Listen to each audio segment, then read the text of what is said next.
Welcome to Latino Political News with timely insights and opinions from today's leaders and those who will lead in the future. We're talking with Roza Calderon, candidate for District 4, and we have some questions for candidate for Congressional District 4, Placer County area, Roza Calderon. Why are you qualified to run?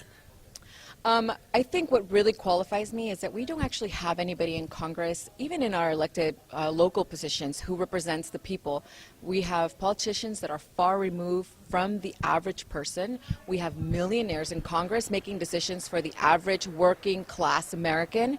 There's this massive division. Our problems are not their problems. The urgency that we see in our issues are not an urgent matter for them. And I think that's what makes me the best candidate to represent the people. That's the role of the representative, is to represent your own in your district, speak of the problems that you're having in Congress, find solutions, bring them back home. And what is your best success?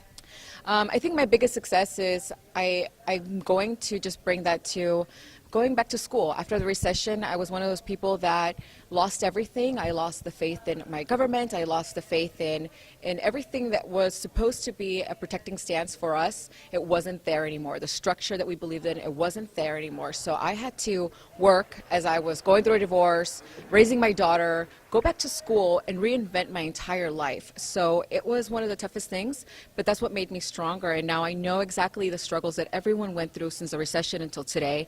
And what I'm fighting for is preventing that from ever happening again. Because while Wall Street has recovered, there's nobody looking out for us, and we are still struggling. What are some concerns that Latinos have, and what are you going to do about it?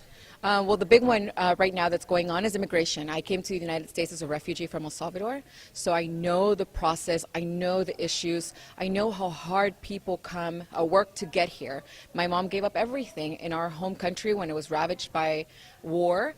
Those shithole countries, as our president likes to describe it, those are people who are looking for, out of desperation, a place to, as their haven, to go and seek not just safety, but success. And that's why we are here. We have become the backbone of America in the Central Valley in California. The farmers of this area are the backbone of the nation when it comes to produce and labor. And so if we expel TPS right now, that's going to affect over 256,000 Latinos in the United States. DACA, another 800,000. The families that are affected as a ripple effect, we're talking in the millions. So that's one of the huge issues for me right now. The second issue is making sure that we end this institutionalized racism that's creating this school to prison pipeline that is putting our families, tearing our families apart, putting people unnecessarily in jail rather than creating programs that are going to prevent people from getting there to begin with. I want to expand Medicare for all. I think that right now people are struggling to maintain their health because it is so expensive. We just take the risk of getting sick over having health insurance. The ACA was great. It was a great start, but it's not enough. It leaves a lot of more people underinsured and many more uninsured. So those are a few of the issues. The big one for me, as always, I have been an advocate for early childhood education, being a mother myself. I have been the chairperson of the Kids Count Policy Council for Head Start for 2 years, advocating for funding, advocating for increasing the program so that it can reach many other children, advance the nation by really increasing funding and investing in our youth, investing in our nation and our future and innovative mind. Yes. So those are the things that I'm fighting for. I think that we don't have anyone in Congress, and we're fooling ourselves if we think that we have a friend up there, because everyone's vote is bought and paid for by corporations, and the little guy, we always get the short end of the stick. Thank you.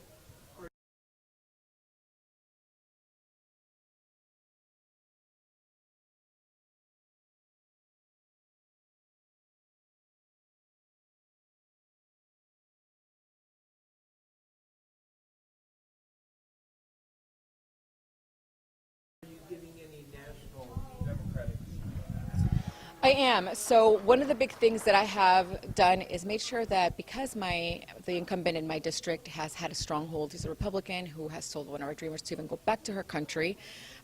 we have gotten a lot of national attention. My start was as an activist, making sure that we were at the front lines, addressing the issues that politicians are trying to ignore, looking past us, giving us their talking points, all while voting against us. So at the national level, I have Justice Democrats who has been instrumental in making sure that we have an army, making phone calls,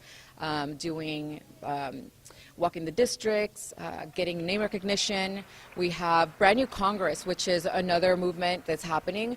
We are beyond the point of just sticking with the party line if their idea is wrong. And I think that's what's happening in Congress right now with the GOP. They just stick to this hardliner positions that don't actually do anything for our nation, but they just stick with it no matter that the biggest loser is us. Always. And so I think those are the two big ones that I have for support. The Sacramento Labor Council just gave us the nomination to move forward because we're going to be there fighting for people, for labor, and making sure that everyone's livelihood is secure. Thank you. Thank you.